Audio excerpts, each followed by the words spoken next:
Bueno, vamos a empezar con la charla ya de este año del ciclo de charlas del Museo de Farmacobotánica. Y en esta ocasión nos va a acompañar el farmacéutico Paulo Cáceres Guido. Él es farmacéutico y especialista en farmacia hospitalaria, responsable de la unidad de farmacocinética e investigación en farmacología clínica del Hospital Garrahan. Así que bueno, lo dejamos acá con la charla de Paulo, que se titula Cannabis sativa, ficciones y realidades sobre su uso medicinal.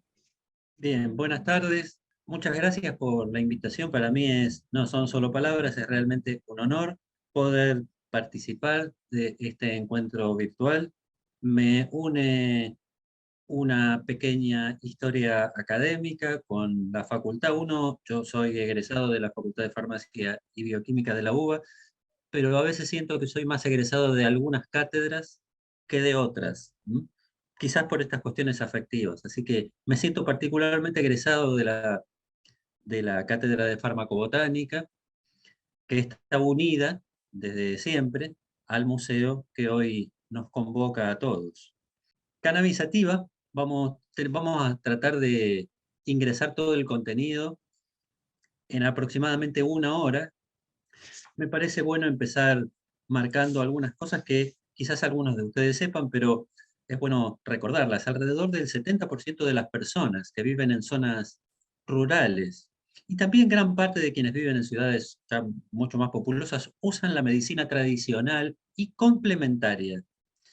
Hay que recordar que todo lo que es medicina complementaria, es decir, aquello que normalmente puede no usarse en el sistema oficial de salud de países como los nuestros en general, podemos poner como ejemplo cualquier país de nuestra región, se denomina medicina complementaria. Dentro de la medicina complementaria o tradicional, sin dudas, no importa el tipo de estudio, encuesta que lean, las plantas que son usadas con fines medicinales son la principal. Es decir que, en otras palabras, esto que nosotros suponemos, porque hablamos con una persona, con un vecino, con un familiar y demás, es exactamente así. Realmente se usan muchísimo. Y esto que, que acabamos de decir, en realidad se traslada también a la medicina, si quieren, más moderna. Muchos de los fármacos usados actualmente deben su origen a una fuente natural, especialmente a alguna planta, aunque también a muchos hongos y bacterias. Aproximadamente uno de cada tres medicamentos de los que se usan actualmente. Y en algunos grupos, como antiinfecciosos o anticancerígenos, eso se duplica, ¿sí? Y llegan a ser más o menos dos de cada tres. Esto que vemos entonces, la diapositiva anterior y esta otra, en realidad lo que hace es marcarnos algo que es parte del origen de la farmacología, si quieren, o de la atención farmacoterapéutica. La palabra droga tiene su origen hace aproximadamente unos 600 años y quizás viene de una zona cercana a lo que hoy son los Países Bajos, a Holanda. Se refiere a las plantas que se utilizaban secas con fines medicinales, esa palabra drug. O quizás a los toneles que contenían esas plantas que eran usadas con fines medicinales. Así que fíjense ustedes que la palabra droga, que en inglés drug es fármaco, en realidad está haciendo alusión en el fondo, no tan en el fondo, a una planta. Es decir, que droga, fármaco o planta en el fondo, en el análisis histórico, es casi, casi como que lo mismo. Pero hoy, claro, no vamos a hablar de cualquier planta, vamos a hablar de una planta en particular y, por supuesto, a mí, cuando hablamos de algo en particular, me gusta definirlo como corresponde.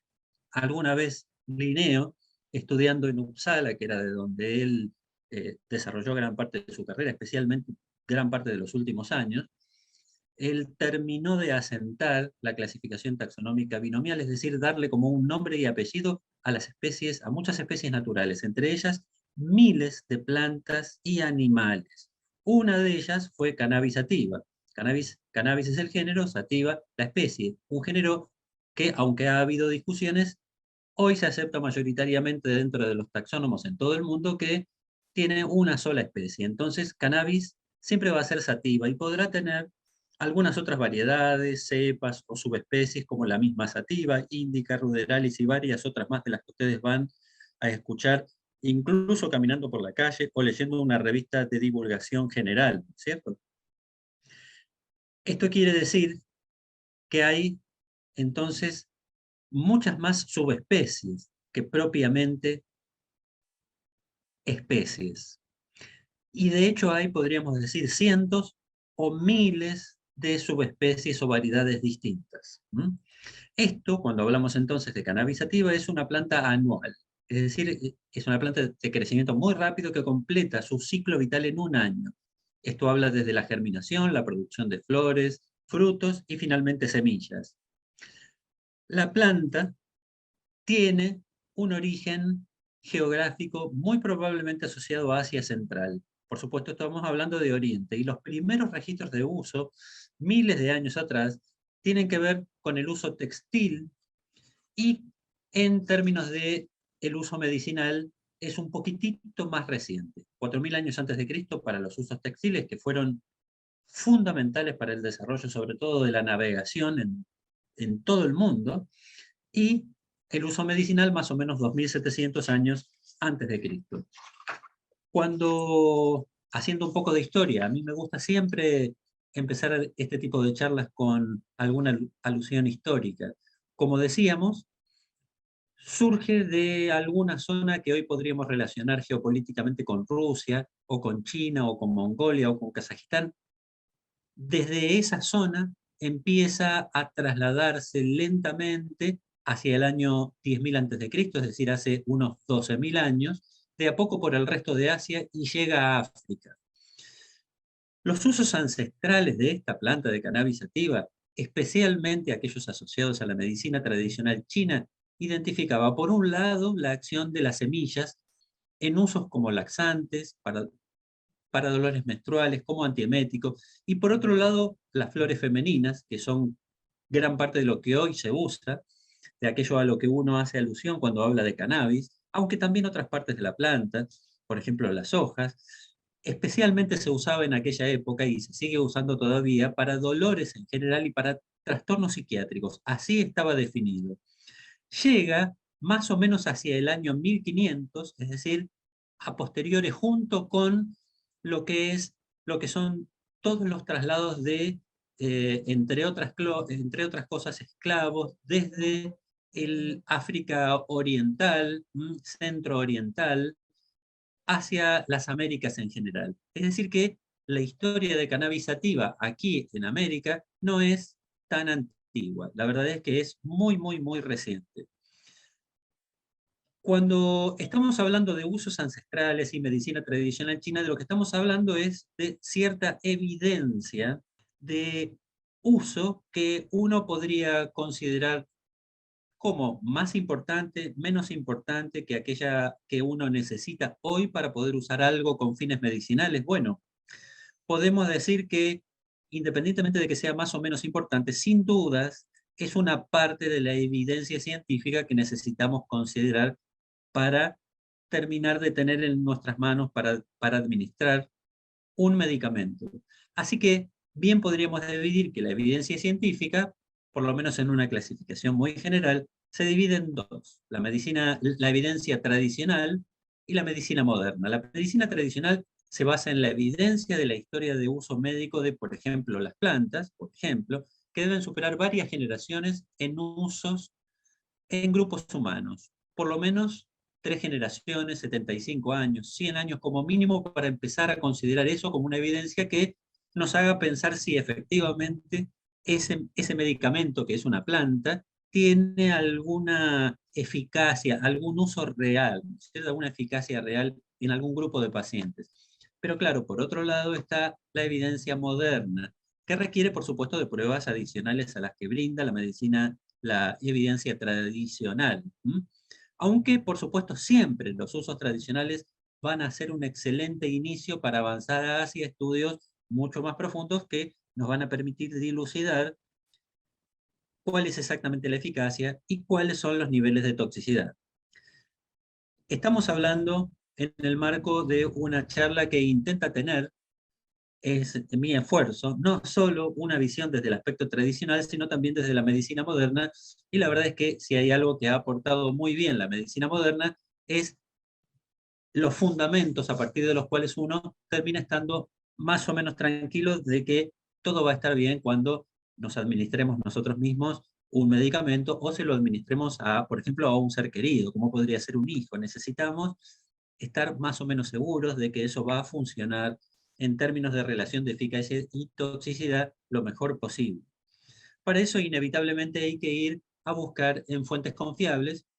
Vamos a ir mechando y algunos ingredientes que nos van a permitir encontrar la diferencia entre buenas y no tan buenas fuentes. Y un lugar a donde uno puede recurrir cuando quiere buena evidencia es la Biblioteca Nacional de Salud de los Estados Unidos. Si ustedes ven este gráfico, yo busqué dentro de esta biblioteca, que incluye millones de artículos científicos desde hace décadas, desde hace por lo menos 70 años y un poco más también, van a ver que si yo ingreso palabras de búsqueda, en este caso, ustedes ven ahí qué pasa si yo ingreso o fitomedicina o fitoterapia, verán que la investigación seria sobre este tema, bueno, si bien hace muchísimos años, que incluye algún que otro trabajo por año, realmente empieza a incrementarse hacia fines del siglo pasado, con unos 500 o 600 artículos por año,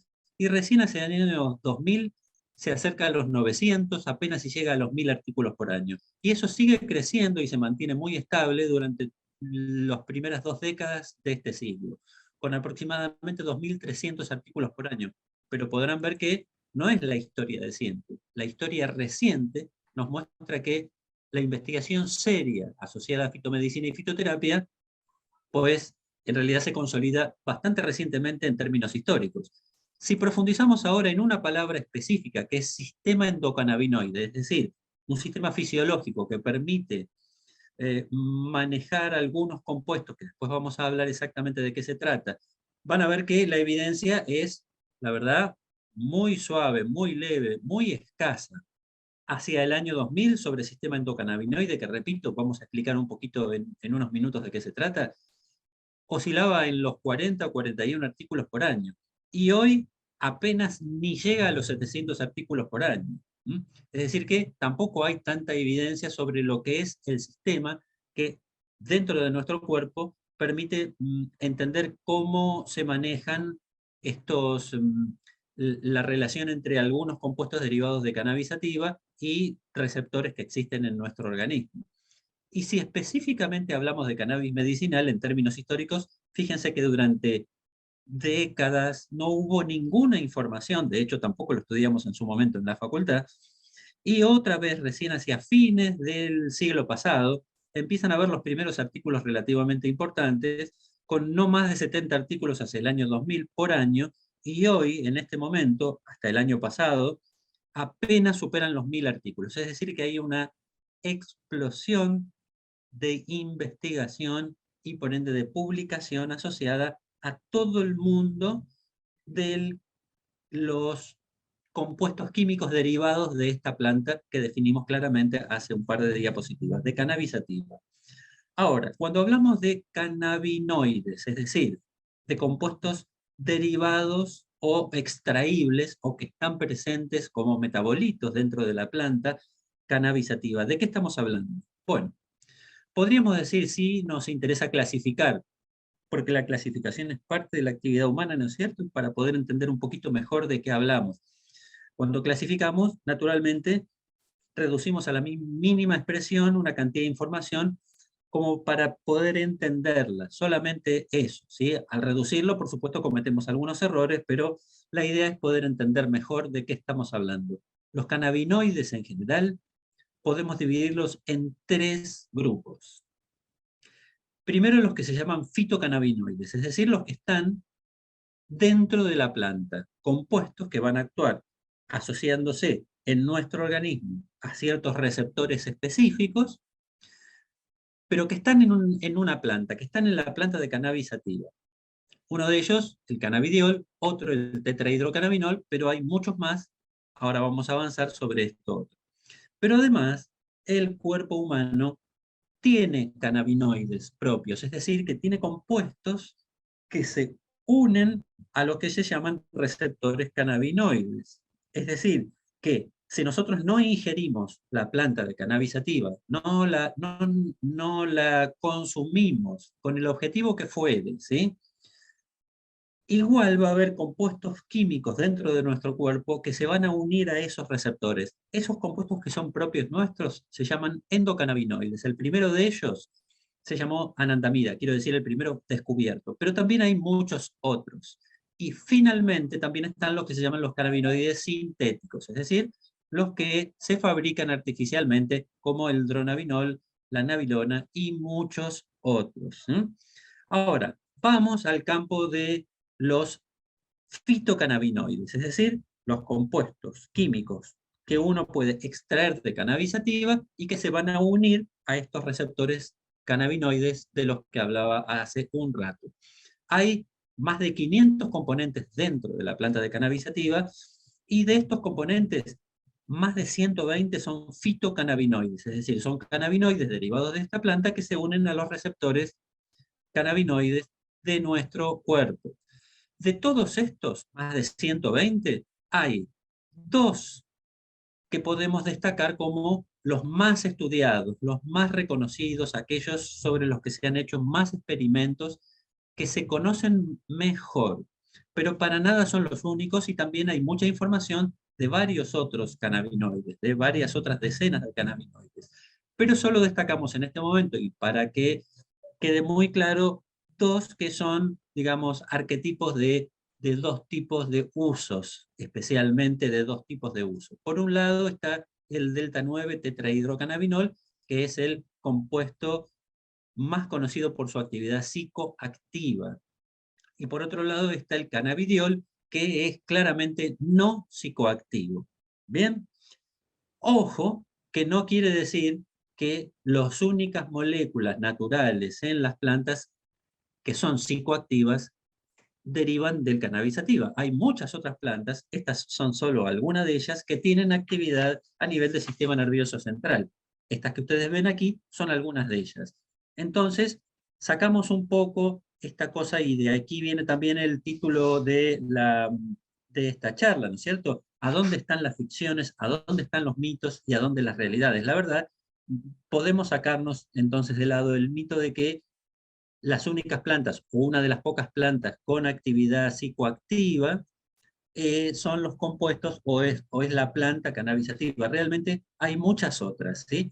Asimismo, tampoco es cierto que los únicos compuestos de origen natural que se unen a receptores cannabinoides en nuestro cuerpo son derivados de cannabisativa.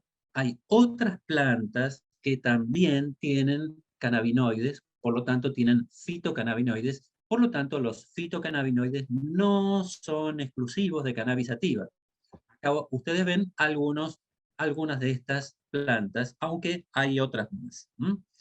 Bien, cuando hablamos de sistema endocannabinoide, ¿de qué estamos hablando?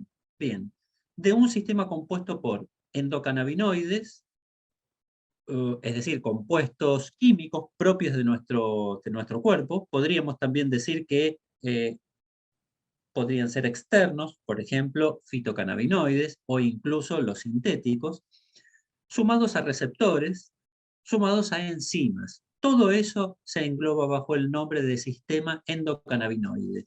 Incluso hay algunas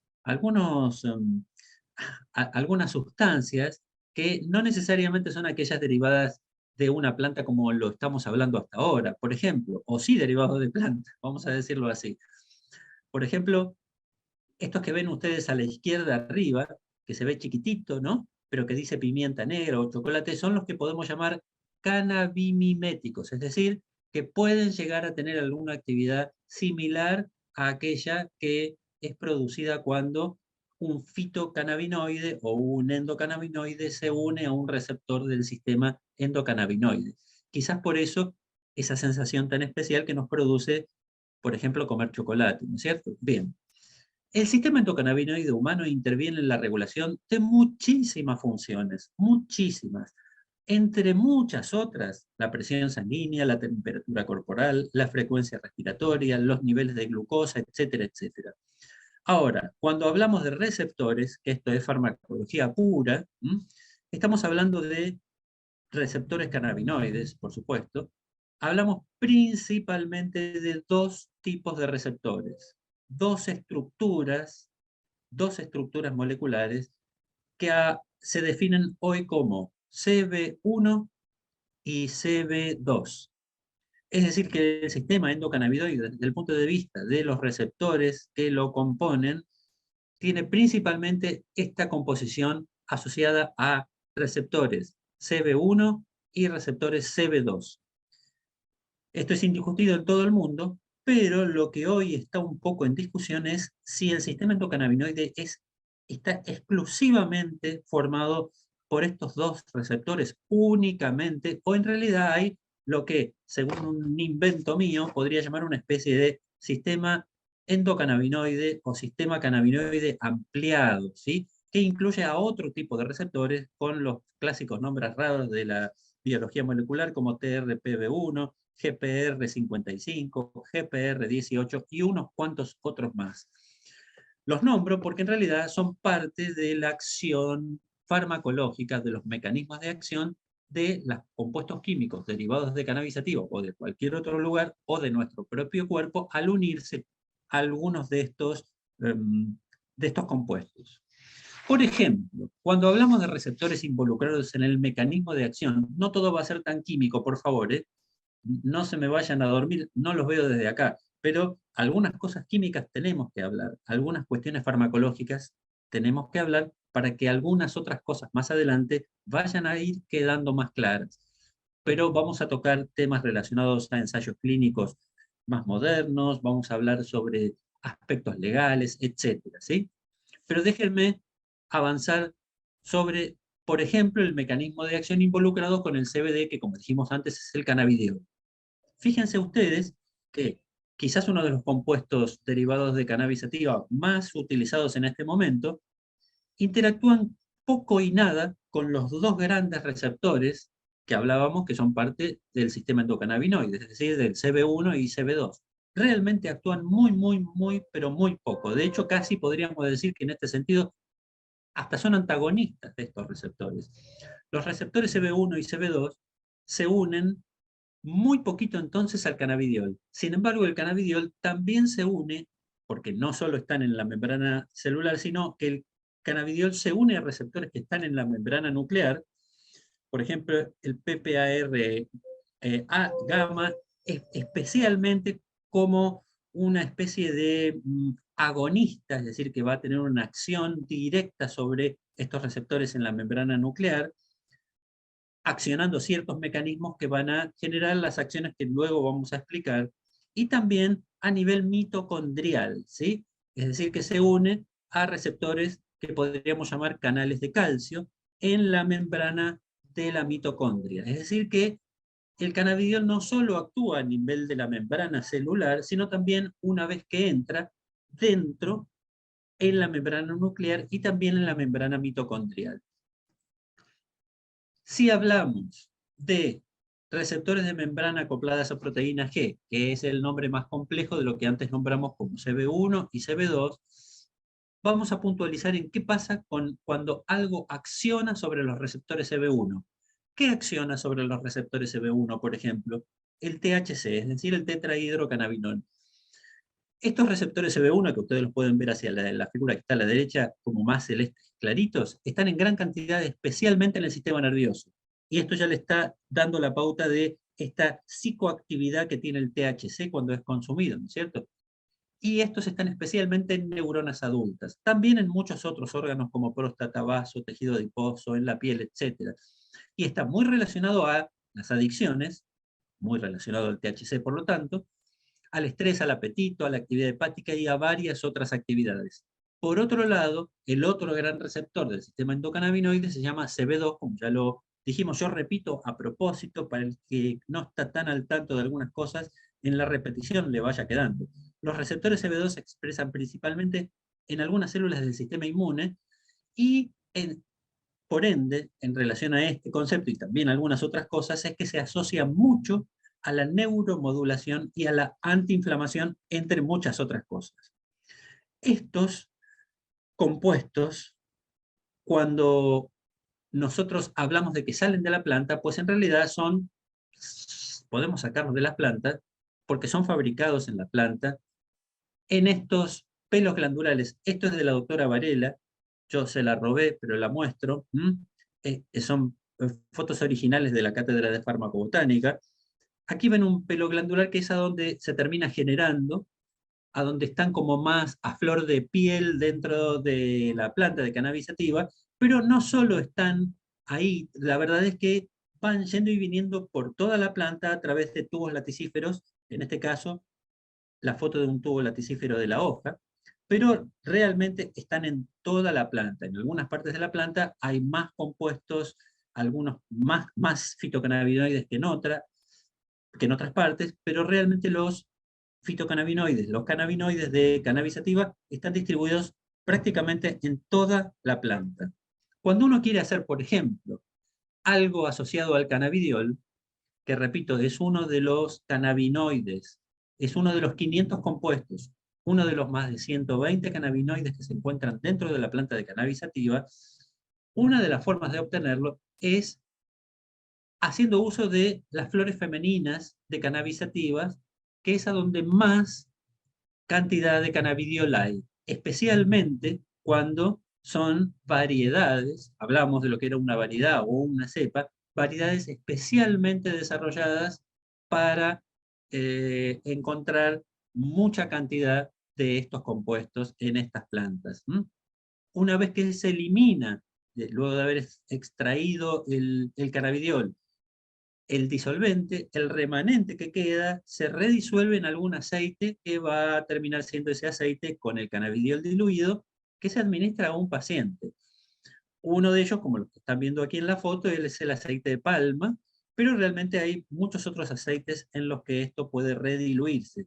Uno de los que más se usa aquí en el país en este momento es el aceite de sésamo, pero hasta no hace mucho se consumía una especialidad medicinal o podríamos decir un compuesto que era usado con fines medicinales cuyo solvente era el aceite de palma. Así que, de hecho, el aceite de palma es, sin dudas, el aceite usado con fines medicinales más importante en todo el mundo.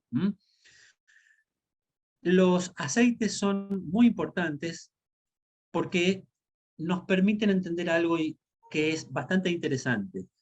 Uno de los objetivos con los cuales se consumen los aceites de cannabis, especialmente los aceites que tienen cannabidiol, es para el tratamiento de las epilepsias, particularmente de las que se llaman encefalopatías epilépticas refractarias, es decir, aquellos pacientes que tienen ataques de epilepsia, convulsiones, y que no pueden controlarse especialmente a través de otro tipo de fármacos u otro tipo de tratamientos. Por lo menos no se pueden controlar de una manera adecuada. Una de las formas de controlar, uno de los tratamientos que se usan es lo que se llama un tipo de dieta llamada dieta cetogénica. Es una forma de terapia antiepiléptica que lo que intenta es generar lo que se llaman cuerpos cetónicos, ¿sí? Esto mejora bastante el estado de los pacientes con este tipo de patologías. La dieta cetogénica intenta, entre otras cosas, mezclar principalmente triglicéridos de cadena larga, esto sigue siendo un poco de química, pero yo les pido un poco de paciencia, con una menor cantidad de aquellos que tienen cadena media y otros de cadena corta. Pero la cadena larga es fundamental, son compuestos químicos que tienen ciertas características así, estas cadenas largas con una cantidad de carbonos, ¿no? Distintos preparados farmacéuticos y marcas comerciales contienen distintos tipos de aceites con distintos largos de cadena. Y además hay distintas concentraciones de cannabinoides de acuerdo al preparado farmacéutico, y estoy hablando de preparados farmacéuticos oficiales, autorizados por los organismos regulatorios. Hoy, en este momento, se sabe que, por ejemplo, los aceites de palma, que son relativamente adecuados, en realidad tienen mucha cadena media, pero los aceites de sésamo y de oliva tienen mayor cantidad de estos triglicéridos de cadena larga, con lo cual uno podría entender que probablemente son mejores, ¿sí? Los cuerpos cetónicos mejoran la terapia antiepiléptica a través de es una actividad directamente relacionada a la etiología profunda de la epilepsia refractaria, ¿sí? Es un tema que seguro excede lo que hoy pasa, pero sí, lo que hoy nos toca abordar, pero Lo que sí sucede es que los cuerpos cetónicos actúan como si fuera derivados de estos triglicéridos, como si fuera un medicamento, directamente como si fuera un antiepiléptico. Este tipo de cosas de las que yo estoy hablando hasta ahora, incluso algunas de las cosas que hablé cuando mostré evidencia, eh, la cantidad de trabajos científicos que iban increyendo a lo largo de especialmente los últimos 20 o 25 años, en realidad lo que nos da es la posibilidad de entender que uno puede categorizar también el tipo de evidencia en función, por ejemplo, solo intento ahora poner un ejemplo, de la fuerza de recomendación de uso. ¿Qué quiere decir? Que cuando nosotros decimos, bueno, hay una cantidad de información científica, pero esto realmente, esta información, ¿qué me está diciendo respecto de si es bueno, cuán bueno es para algo? Bueno, en la rutina de la investigación científica, especialmente de aquella asociada al uso clínico, uno puede encontrar, por ejemplo, este tipo de clasificación. Evidencia de tipo A. ¿Qué es evidencia de tipo A? Sólida evidencia de que algo sirve para un uso específico. B, buena evidencia, buena, no tan sólida, sino buena para un uso. C ya es dudosa evidencia y D, al contrario, es evidencia aceptable contra el uso. Y F es absolutamente contraindicado que algo pueda usarse con un determinado objetivo. Después de todo esto, las agencias regulatorias en el mundo, que son las de referencia, por ejemplo, la EMA en Europa o la FDA en Estados Unidos, terminan aceptando o no aceptando la inclusión de un determinado medicamento, incluso muchos derivados de plantas, con un determinado objetivo terapéutico. En este momento, por ejemplo, los cannabinoides aprobados por la FDA, que es la Food and Drug Administration de los Estados Unidos, tiene aprobado oficialmente el uso de cannabidiol, para no entrar en detalle, para algunos tipos de convulsiones. Y el uso de tetrahidrocannabinol en sus formas sintéticas para la pérdida de apetito, para las náuseas y para los vómitos. Es decir que hoy los cannabinoides, y ya desde hace unos cuantos años, son de uso aprobado oficial por los organismos, por uno y también por la EMA, por la europea, por los organismos regulatorios más importantes del mundo. Acá entonces no estamos descubriendo América. No es que se está usando ahora, por ejemplo, en Argentina, desde hace ya un tiempo, algo que no tenía ningún tipo de estudio ni aprobación. Eso no es verdad. Sí, lo que sí es cierto es lo que vemos aquí, que hay algunas condiciones de salud que normalmente pueden ser tratadas con cannabinoides, aun cuando, como acabamos de ver, puede no estar incluido en las condiciones de salud que autorizan los organismos regulatorios más importantes del mundo. Por ejemplo, el tetrahidrocannabinol, que vimos que tiene un perfil psicoactivo, en realidad también se usa para el dolor, para la esclerosis múltiple, glaucoma, etcétera, Parkinson, incluso para cáncer. Claro, si me escucha un oncólogo dirá, pero ¿cómo cáncer? Cáncer, cáncer, y sí, yo les aclaro que en realidad cuando hablamos de cáncer no hablamos de una enfermedad, de la misma manera que cuando hablamos de náuseas, tampoco hablamos de una enfermedad, ¿no es cierto? Pero digo, particularmente hablamos de cáncer, no hablamos de una enfermedad, quiero decir que no hablamos de una sola enfermedad.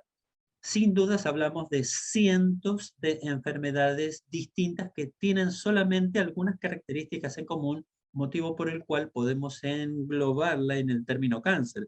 Pero para nada uno puede decir que el THC sirve para curar el cáncer o para tratar el cáncer o cosa por el estilo, porque sería, en términos científicos, una burrada, ¿no es cierto?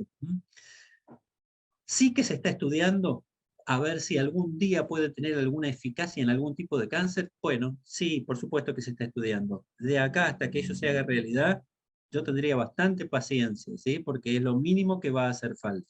Por otro lado, CBD, cannabidiol, aquella sustancia, aquel fitocannabinoide que era no psicoactivo, que se usa muchísimo para epilepsia, como dice al final abajo en letras medio rojas, oscuras, pero además se usa también para el dolor, para el Alzheimer, para esclerosis múltiple, entre otras cosas, ¿sí? Es decir que una cosa es aquello para lo que el organismo regulatorio tiene suficiente evidencia y dice, bueno, oficialmente nos hacemos cargo de decir que hay tanta evidencia que se puede usar con las limitaciones del caso, puede usar, Y otra cosa es decir, miren, yo sé que se usa para todas estas otras cosas.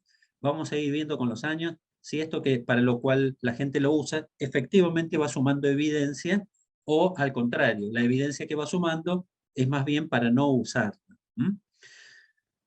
Cuando hablamos de todos estos compuestos, repito, estamos hablando en el fondo de el uso de una planta. Por momentos hablamos de los compuestos extraídos de la planta y por momentos hablamos de la planta en sí, porque ambas formas, los compuestos extraídos de la planta y purificados, o el uso de la planta como planta entera o como partes de las plantas, también hablamos siempre de un medicamento. En todo caso hablamos de una droga vegetal, ¿sí? Para poder llevar esto a la práctica, lo primero que tenemos que tener claro es que la planta, a los fines de su uso medicinal, a nuestros ojos, no deja de ser una especie de pequeña fábrica de compuestos químicos. Las plantas no fabrican los compuestos químicos que a nosotros nos hacen falta. Más bien al contrario, lo que hace la planta es fabricar los compuestos químicos que a ella le hacen falta. Por eso, estos compuestos químicos cambian, como se ve en este caso, un ejemplo para la chía o la salvia hispánica, cambian las composiciones de los compuestos químicos en función del ambiente en el que esa planta se desarrolla. Y cuando hablamos de factores ambientales, estamos hablando de una cantidad muy importante de factores, algunos de los cuales se pueden controlar mejor que otros. Lo cierto es que la exposición de la planta a diversos factores ambientales va a hacer que la cantidad de compuestos químicos o los compuestos químicos que se generen dentro de esa planta sean distintos entre una planta y otra, depende del ambiente en el que esta planta se encuentre. Esto pasa con la chía, pasa con cannabis y pasa con cualquier otra planta. Por ejemplo, la planta, acá alguien pregunta, ¿cuál es el efecto beneficioso para enfermos de Alzheimer? Muy poco por ahora, ¿sí? Para resumir la idea, prácticamente nada, nada que esté clínicamente comprobado, ¿sí? Perdón si me estoy adelantando a contestar alguna pregunta, pero realmente la evidencia sobre esa terapia es mínima, casi inexistente. Después les voy a decir a dónde pueden encontrar información, por ejemplo, para esta pregunta más hacia el final de esta charla. Cuando hablamos de plantas y de extraer compuestos, de lo que estamos hablando es algo de lo que la Organización Mundial de la Salud viene haciendo desde hace muchísimos años. Por ejemplo, un ejemplo que a mí me parece extraordinariamente interesante.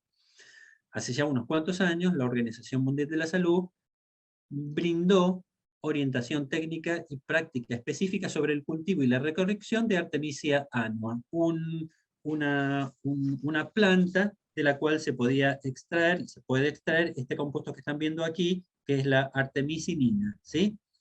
Entonces son buenas prácticas de recolección y agriculturas para poder extraer la artemisinina de esta planta que se llama Artemisia annua, una planta justamente también de origen oriental, con una cantidad de contenido inmenso, cientos de páginas para poder hacer las cosas lo suficientemente bien como para que el cultivador luego envíe esto a una industria farmacéutica, especialmente en China, pero no solo en China esto se ha hecho, y estas industrias farmacéuticas profesionalmente preparadas para esto puedan sacar los compuestos que luego van a tener actividad farmacológica.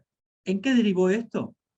Derivó que hace unos años, en el año 2015, una científica llamada Tu Youyou ganó el Premio Nobel de Medicina, la primera mujer china en ganarlo y una de las pocas mujeres en la historia de nuestra historia en ganar premios Nobel de ciencia, por su descubrimiento sobre una nueva terapia contra la malaria. Esto de nueva terapia es bastante extraño porque en realidad ella descubre los orígenes del potencial, la potencial actividad en viejísimos, milenarios tratados de medicina tradicional china.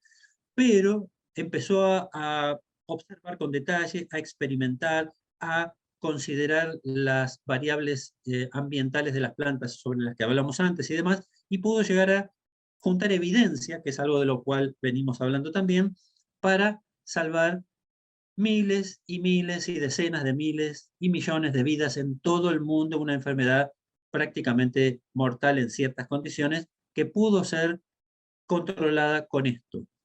Es decir, que no están divorciados ni el concepto de evidencia científica, ni el concepto de medicina tradicional, ni el concepto de cultivar de manera adecuada, ni el concepto de trabajar de manera consolidada y en un ida y vuelta sinérgico adecuado con la industria farmacéutica, etc. Esto no tiene que ser así. No es una guerra entre buenos y malos, entre naturalistas y sintetizadores, entre gente que vive del aire y otros que les interesa ganar dinero. Eso realmente no es así, para nada es así.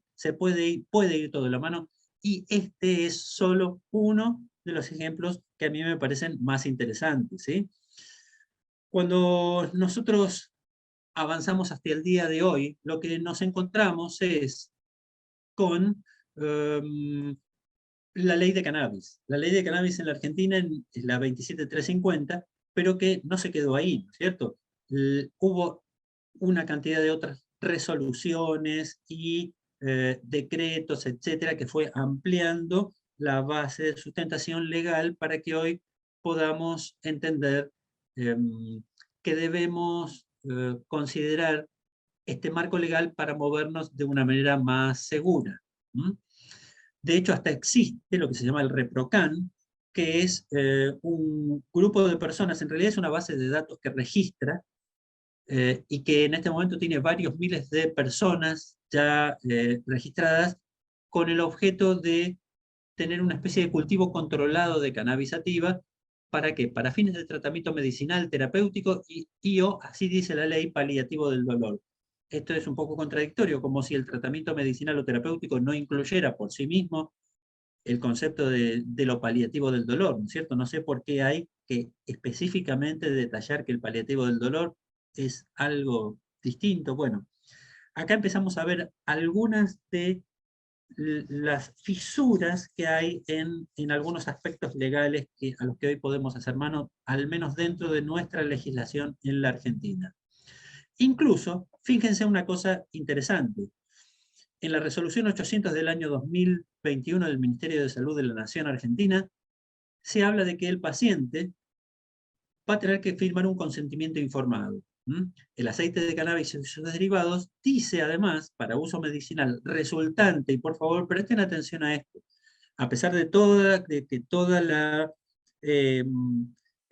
regulación, las reglas en general, el marco legal argentino, induce a pensar con total claridad, de una manera más directa o indirecta, que cuando hablamos de cannabis sativa, hablamos de un medicamento, de algo que va a tener actividad medicinal, en realidad, esta resolución 800 del año 2021 dice que los resultantes de las prácticas del cultivo se refiere del autocultivo, no constituyen un medicamento.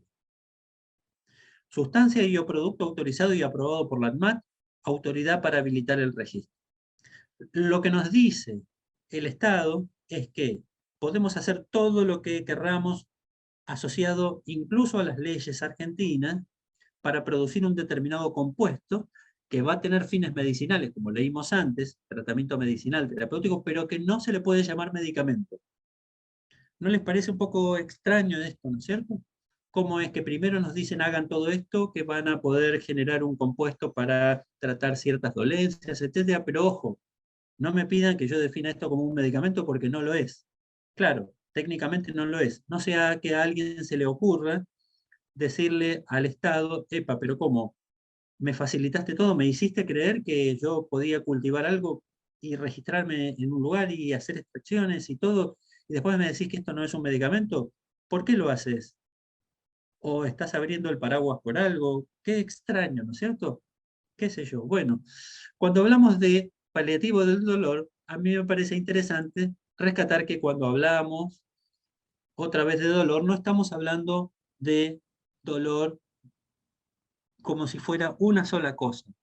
Los dolores tienen una clasificación que solo para reducirlo a la mínima expresión, vemos que pueden clasificarse según la duración, según la patogenia, es decir, el origen, un poco los mecanismos que hay detrás de la generación del dolor, el lugar a donde está la localización, el curso, si es continuo, si de repente para, la intensidad, el pronóstico, que es lo que nosotros esperamos, que aumente, que disminuye o que se mantenga en el tiempo, incluso clasificados en relación a la respuesta farmacológica a opiáceos, ¿sí? Que también son derivados de plantas.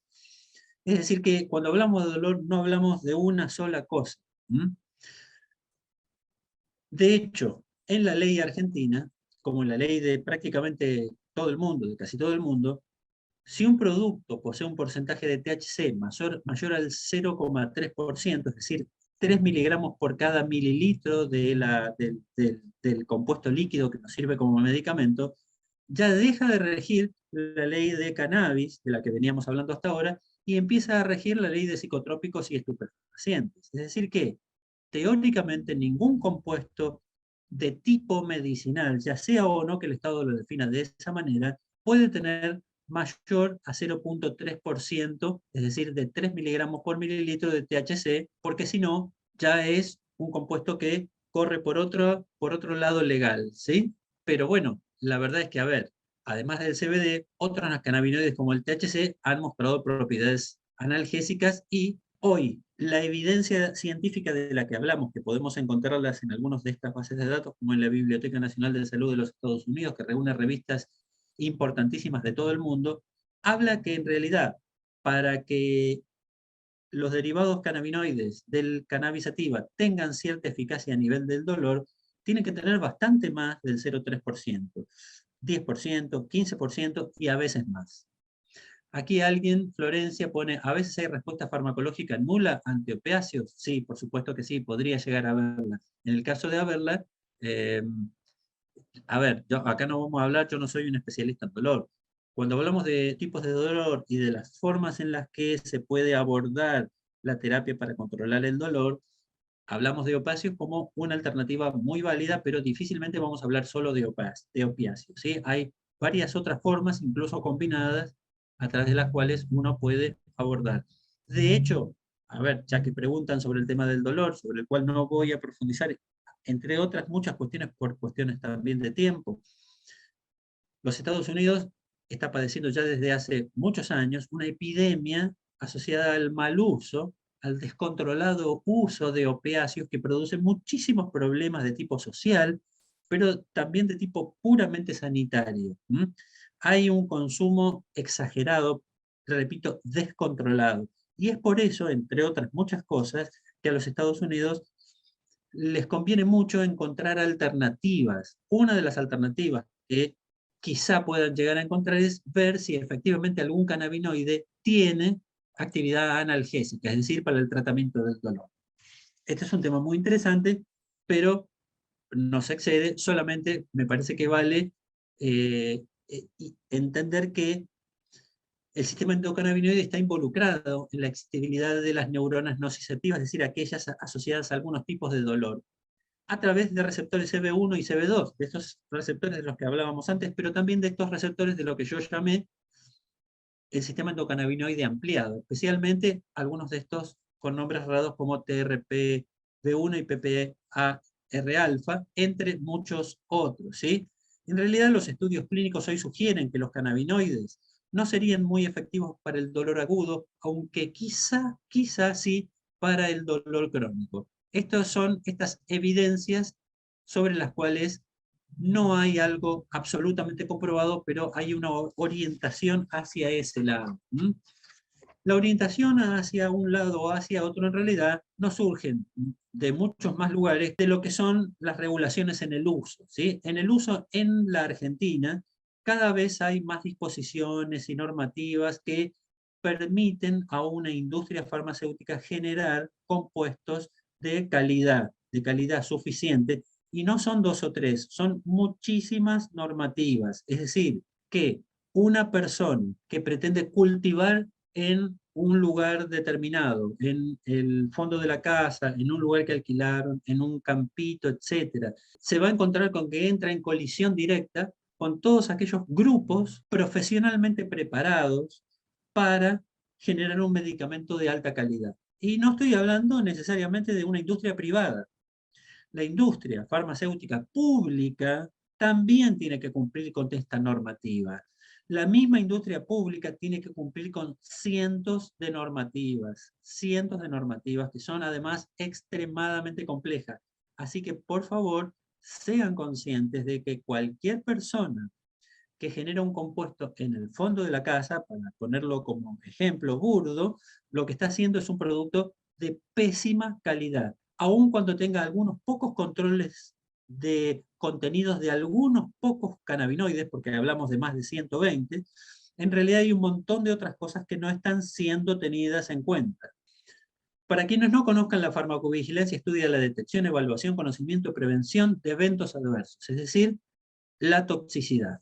La toxicidad es lo que podemos llamar en términos un poco técnicos farmacovigilancia. La Administración Nacional de Medicamentos, Alimentos y Tecnología Médica, que depende del Ministerio de Salud de la Nación Argentina, centraliza todo lo relacionado a los eventos adversos de no solo de cannabis, de cualquier otra cosa. Y a nivel internacional, esto va siendo derivado. Todos los reportes de los eventos adversos de Argentina y de más de 150 países del mundo van directamente al centro de monitoreo de Uppsala. Uppsala, justamente la misma ciudad de la que era Linneo, quien le puso nombre y apellido a Cannabis sativa, entre otras miles de especies vegetales y animales. Cuando nosotros entramos a la página del Uppsala Monitoring Center, especialmente a una parte de ello que se llama VigiAccess, podemos ver, por ejemplo, para cannabis sativa, en reportes mundiales, los efectos adversos potenciales, ¿sí? Potenciales, es decir, aquellos en los que no hay una relación de causalidad, no necesariamente está comprobada la relación causa-efecto, pero en este momento tenemos más de 7.000 reportes en el mundo para la planta de cannabis sativa, dentro de los cuales, como podemos ver, hay desórdenes psiquiátricos, dijimos que THC era psicoactivo, y por supuesto hay drogadependencia, abuso de sustancias, intentos de suicidios, depresión, insomnio, etc. ¿Cierto? Es decir, que consumir cannabis sativa no es cierto que es 100% seguro porque es natural y está todo bien. No es así.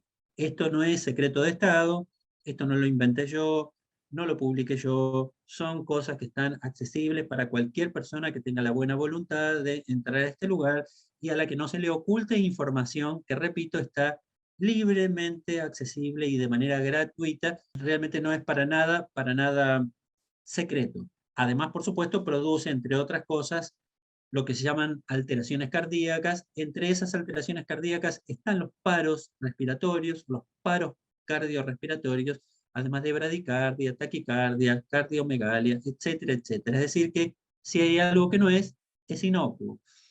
Quien consume cannabis sativa tiene que saber que este tipo de cosas existen. Particularmente hablando de THC, de uno de los cannabinoides, también hay al día de hoy más de 1.000 reportes que hablan, entre otras cosas, de muerte, dolor, fatiga, falta de apetito. Es muy común que se produzcan sobredosis, ¿no? Es muy común que haya estados de ataques convulsivos por consumos de THC, que haya pérdida de la conciencia, depresión de la conciencia, amnesia, edema cerebral, etc. Estos reportes, repito, están de libre acceso. Esto es muy importante que ustedes lo conozcan. Para resumir, si hablamos de THC o de algunos de los compuestos, realmente tenemos que hablar de efectos adversos dentro de los más comunes. Dentro de los más comunes están los cardiovasculares, los dermatológicos, gastrointestinales, neurológicos y psiquiátricos. Y dentro de los más graves están los cardiovasculares, los inmunológicos y los psiquiátricos.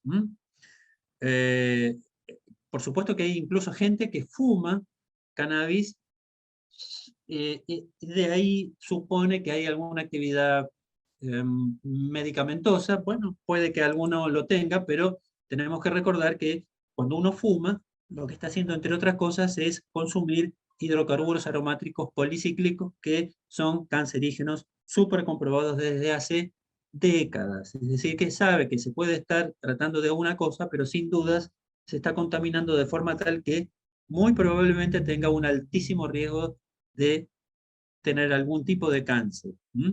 Cuando hablamos de cannabidiol, esta droga de la que hablábamos, este fármaco derivado, fitocannabinoide, repito, derivado de cannabis sativa, y haciendo alusión a la información que está dentro del Uppsala Monitoring Center, de esta información de toxicidad en todo el mundo, fíjense que recién desde el año 2019 empiezan a reportarse efectos adversos asociados a cannabidiol.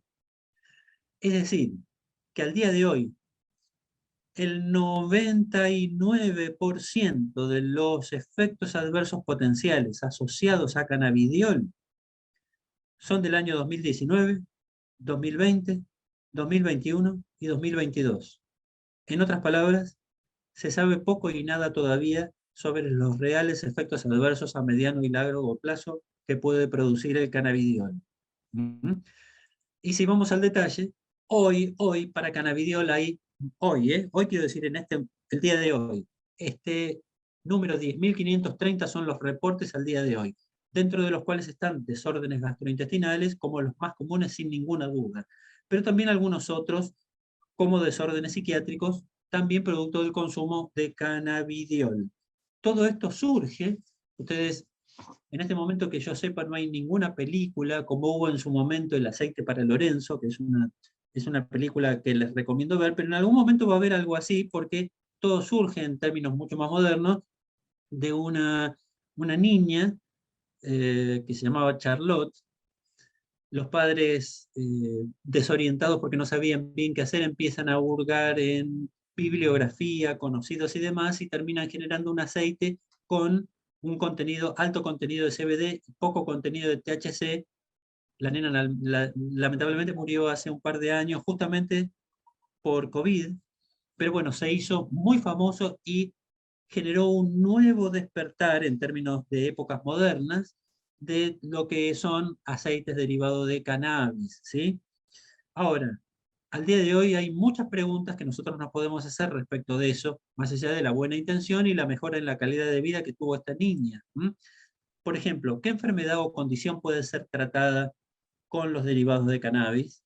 De algunos de estos 120, hablamos o de cualquiera, o de qué combinación, en qué momento de la enfermedad hay que darlo, durante cuánto tiempo se da, qué vía de administración es la más adecuada, qué edad puede tener el paciente para recibir esto, se administra solo o con otros medicamentos, qué combinación de cannabinoides, fitocannabinoides es adecuada para una determinada condición o enfermedad, qué porcentaje de cannabinoides es necesaria para cada condición, qué concentración en la sangre se relaciona con una buena respuesta.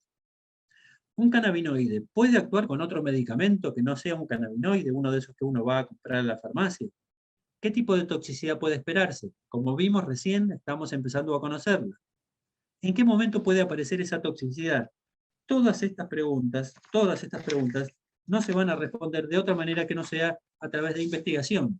En este momento hay alrededor de 1.400 estudios registrados en la base de datos más importantes del mundo, que es Clinical Trials. Además, hay muchas otras más, ¿sí?, que no están registrados acá. Y en la Argentina, registrados hay más de 30 ensayos con cannabis medicinal que están en ejecución. No todos estos son en pacientes. Algunos son otro tipo de ensayos preclínicos que no están en pacientes. Todo esto surge desde el momento en el que en el año 2017 es aprobada esta ley de la que hablábamos antes, la 27350. Recuerden que es una ley para una planta.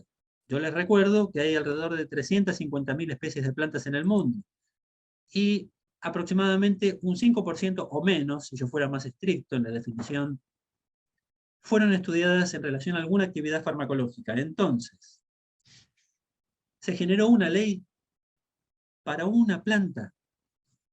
Suena un poco raro, ¿no? Yo no digo que haya que haber 350.000 leyes, pero en un futuro es posible que haya, no sé, por ejemplo, una ley para el 10% de las plantas. Habría 35.000 leyes, o para el 1%. 3.500 leyes, o para el 0,1. Vamos a generar 350 leyes. A mí me parece que eso tiene poco de racional. Yo entiendo que puede tener bastante desde el punto de vista en la cabeza de un político, por ahí le interesa desarrollar una ley para una planta. Pero a mí me parecería bastante más interesante que le dieran bolilla a un proyecto de ley que está cajoneado desde hace un tiempo largo, que por suerte otra vez volvió a tener diputado parlamentario hace unas pocas semanas, que es el proyecto de ley de medicina tradicional y complementaria. Y dentro de esta ley, si algún día fuera aprobada, bien podría tratarse el tema de cannabis sativa y cualquier otro problema relacionado o cualquier otra situación relacionada o a otra planta medicinal o cualquier tipo de terapia tradicional o complementaria. Esa es una sugerencia. Mientras tanto, así como pasó lo del aceite de Charlotte en términos puramente científicos, lo que generó un tema extremadamente interesante y casi como un pequeño gran cimbronazo fue el artículo que en el año 2018 publicó la gente de Devinsky en el New England Journal of Medicine, que entre otras cosas mostró esto que ustedes pueden ver acá, por supuesto muchas otras cosas más, pero diferencias muy significativas cuando, en la reducción de ataques de epilepsia, cuando se le daba cannabidiol a los pacientes con epilepsias refractarias, como las que hablamos hace un rato, versus cuando no se le daba cannabidiol. Es decir, cuando el paciente que estaba tomando 2, 3, 4, 5 medicamentos antiepilépticos se le agregaba CBD, de acuerdo a una dosis u otra, esto era mucho más eficiente que si no se le agregaba CBD. Esto, repito, generó un cambio muy importante en la visión y en la Argentina se aprobó esta ley y en el Hospital de Garrahan se comenzó este trabajo que llevó y lleva este nombre. Yo soy parte del equipo de investigación que desde el año 2018 empezamos a trabajar con este tema. Este es el único proyecto de investigación que se llevó adelante y se publicó, y ahora nosotros seguimos estudiando otros aspectos de este mismo tema, en la efectividad del cannabis como adyuvante en niños con encefalopatías epilépticas refractarias, número 1046 de la Dirección de Docencia e Investigación del Hospital Garrahan. Se llevó a cabo en niños con encefalopatías epilépticas refractarias, intentando evaluar la efectividad, seguridad y tolerabilidad del aceite que contenía principalmente cannabidiol. Se evaluó la tasa de respuesta, la proporción de pacientes libres de crisis y, por supuesto, otros aspectos relacionados a la calidad de vida. En resumen, el número de crisis epilépticas, quiero decir, diarias, ¿sí? Bueno, hubo una cantidad de resultados que a mí me parece interesante que ustedes simplemente vean. En todo caso, le podemos hacer llegar luego este artículo o la presentación si la requieren, no hay ningún problema, pero en algunos tipos de encefalopatías refractarias fue mucho más eficiente que en otras condiciones. Eso quedó bastante claro y en algunos casos fue hasta del 100%, pero en otros fue del 30%, 25%, es decir, que fue bastante cambiante, ¿sí?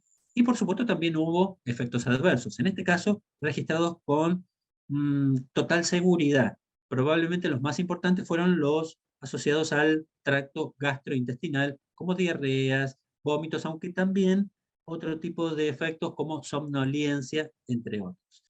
Digamos, el 20% fueron retirados del protocolo, incluso por falta de respuesta, por falta de cumplimiento o incluso uno por trastornos psiquiátricos, a pesar de que el CBD no es exactamente psicoactivo. Sin embargo, esta fue algo que sucedió. En un pequeño grupo de pacientes, no solo se evaluó clínica, neurológicamente, sino que le extrajimos, y esto es algo que seguimos haciendo. Por ejemplo, la semana que viene entra un paciente dentro de una nueva fase de este protocolo, extracciones de sangre. Por supuesto, esto absolutamente aprobado por la Dirección de Docencia e Investigación del hospital, con los consentimientos aprobados por los padres de cada uno de los pacientes, pequeñas extracciones de muestras de sangre para ver cómo van cambiando las concentraciones del cannabidiol a lo largo del tiempo. Esto generó una cantidad de publicaciones en revistas científicas a nivel internacional.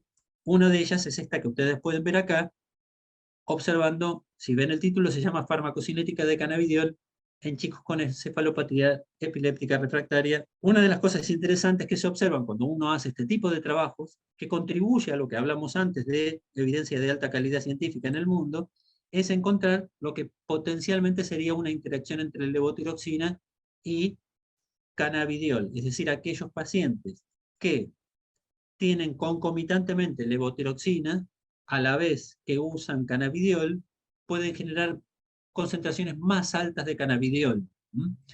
Pero esto es algo que vamos a seguir estudiando. Lo que a mí me interesa en todo caso aquí en mostrar es lo que pueden ver acá, que es la posibilidad de que cuando el cannabidiol interactúa relacionándose a ciertas enzimas dentro del cuerpo, por ejemplo, las del citocromo P450, muy probablemente va a terminar generando interacciones con compuestos químicos, parte de medicamentos de uso rutinario. Por ejemplo, no solo el que vimos antes, que es una conclusión de nuestro propio estudio, la levotiroxina, sino aquellos que sí realmente están totalmente comprobados, como especialmente la interacción con clobazam, que produce somnolencia importante en los pacientes que tienen como clobazam, el clobazam como terapia ya establecida, o incluso pacientes con trasplantes que utilizan tacrolimus, etc. ¿sí? Tenemos que entender que cannabidiol, y solo estamos hablando de uno de los más de 120 cannabinoides que son parte de cannabis sativa, tiene 65, más de 65 objetivos moleculares, es decir, lugares a donde se une. En otras palabras, el cannabidiol se va a unir a una cantidad enorme de objetivos moleculares para generar su respuesta farmacológica. Se sabe que el cannabidiol como antiepiléptico puede ser muy útil como agregado. Esto es muy interesante porque hay mucha gente afectada en todo el mundo, hay más de 40 millones de personas con esta patología en el mundo, ¿sí? Y el 30% de ellos son refractarios, es decir, son potenciales pacientes que van a consumir cannabidiol. Particularmente esto está asociado a lo que nombramos antes, a la actividad de lo que llamamos canales de calcio. En gran parte esto podría explicar la acción antiepiléptica. Me interesa muchísimo ir de a poquitito ya cerrando, mostrándole qué es lo que pasa cuando uno estudia en profundidad la acción de los, no la acción, sino la composición de los compuestos que son usados como si fueran medicamentos, aunque el Estado no le dé ese nombre, que terminan siendo acercados a una universidad para que estudien no un montón de otras características, que hay decenas de características diferentes que puede tener, que debe cumplir un medicamento para ser administrado por un tema de salud. Solamente para ver los componentes de los dos cannabinoides más comunes, ningún otro, solo los dos más comunes, THC y CBD, tetrahidrocannabinol y cannabidiol. Hay un estudio muy recientemente publicado en una excelente revista que está indexada en la Biblioteca Nacional de Salud de los Estados Unidos, pero que es la biblioteca, que es la revista de la Facultad de Ciencias Médicas de la Universidad Nacional de Córdoba, que muestra esto como estudio que en la mayoría de los casos son artesanales. Estoy hablando de una persona que, confiada en que su producto teóricamente es de buena calidad, lo lleva a la facultad y le dice: analícenmelo por favor, a ver qué es lo que tiene. No estamos hablando de los que ni siquiera pasan por la esquina de la facultad porque saben que están haciendo cualquier cosa, ¿no? Este trabajo mostró esto que ustedes están viendo acá. La mayoría era consumido por adultos, pero muchos también adolescentes y una cantidad importante de niños. En general usados para epilepsia refractaria, aunque también para dolores como en casos de artrosis o artritis, también para fibromialgia, Parkinson, autismo y algunas otras condiciones de salud. Que los llevó a usar estos aceites, la falta de eficacia de otras terapias, la aparición de efectos adversos y también tratar de encontrar en ese objetivo de mejora, pues alternativas en la calidad de vida, que le permitiera mejorar la calidad de vida. En ellos se encontró que la enorme mayoría solo tenía THC, es decir, tetrahidrocannabinol. Solo algunos tenían CBD solo. Es decir, la enorme mayoría, el 67%, tenía solo THC, a pesar de que se suponía que tenía que tener principalmente CBD. Y así una cantidad de composiciones muy, muy distantes de aquello que se supone que debía tener. Por otro lado, a pesar de no tener lo que tenía que tener, quienes lo consumían dicen haber sido afectados favorablemente en un 62%, es decir, aproximadamente 2 de cada 3 personas sintieron que les hacía bien, incluso de manera moderada un 22%. Y apenas podríamos hablar de un 10% que prácticamente no sintió nada positivo. o que fue muy variable, 10, 15%. Entonces, veamos esto, en su uso para epilepsia, solo 35% de las muestras mostraron cantidad mínima cuantificable de cannabidiol, que era lo que se suponía que tenían que tener. Pero fíjense esto, que es muy interesante. Solo 2 de los frasquitos estudiados tenían concentraciones adecuadas, tenían las concentraciones que se suponía que tenían que tener. ¿Y saben cuáles son esos 2? Los únicos 2 que no eran artesanales, que eran producto de una industria farmacéutica. Por otro lado, 3 de cada 4 frascos tenían concentraciones entre 0,04 y 1,02, y el 17% tenían más de lo que autoriza la ley, que antes hablábamos que era 0,3%, es decir, eran, en cuanto a composición, absolutamente ilegales. Esto es lo que pasa, y no es el único estudio, es uno de los 2 o 3 estudios nacionales, y hay decenas de estudios internacionales en donde la gente, con la mejor buena voluntad, tanto los productores, cultivadores y productores particulares, y las universidades con la mejor buena voluntad de trabajar en conjunto, generan información, y esa información lo que termina es ratificando lo que la lógica indica, que si alguien hace algo de manera artesanal, difiere enormemente en términos de calidad de lo que está requiriendo un paciente. Esto genera, esto es opinión pura, pero yo entiendo que muchos van a estar de acuerdo, una enorme división entre quienes tienen dinero para comprar un producto de buena calidad y quienes no lo tienen y van a cultivarlo en su casa y van a terminar produciendo un producto de pésima calidad, exponiendo a sus hijos o a sus seres queridos a una situación de enorme riesgo, ¿sí?